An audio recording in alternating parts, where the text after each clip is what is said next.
নির্বাচনের আগে তত্ত্বাবধায়ক সরকারের আদলে কাজ করতে প্রধান উপদেষ্টাকে পরামর্শ বিএনপির। দলীয় কেউ সরকারে থাকলে অপসারণের আহ্বান।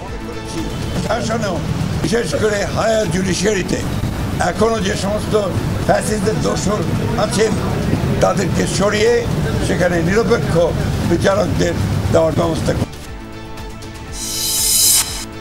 ভারতের সাথে শুধুমাত্র একটি চুক্তি বাতিল হয়েছে জানালেন পররাষ্ট্র উপদেষ্টা।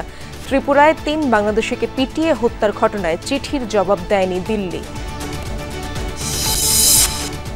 নির্বাচনে এআইয়ের অপব্যবহার ও অপতথ্য মোকাবেলায় কৌশল নির্ধারণ করছে নির্বাচন কমিশন, জানালেন সিইসি।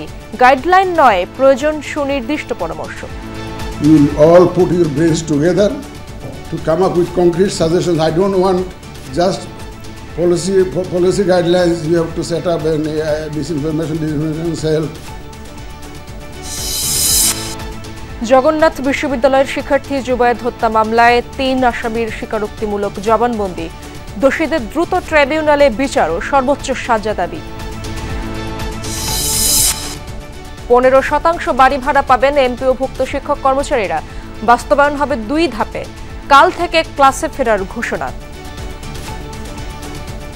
আমরা এখানে ঘোষণা দিচ্ছি যে আমরা আগামীকালকে থেকে আমাদের শ্রেণীকক্ষে ফিরে যাব। এমপিওভুক্ত শিক্ষকরা 55 বছর পরে প্রথমবারের মতো পার্সেন্ট আকারে বাড়ি ভাড়া পেয়েছে। তাদের যে বেতন কাঠামো এবং অন্যান্য সুযোগ সুবিধা সেটা যথেষ্ট রকমভাবে কম। যেই পরিমাণ দাবি ছিল তার যৌক্তিকতা নিয়ে আমাদের কখনোই কোনো সংশয় ছিল না।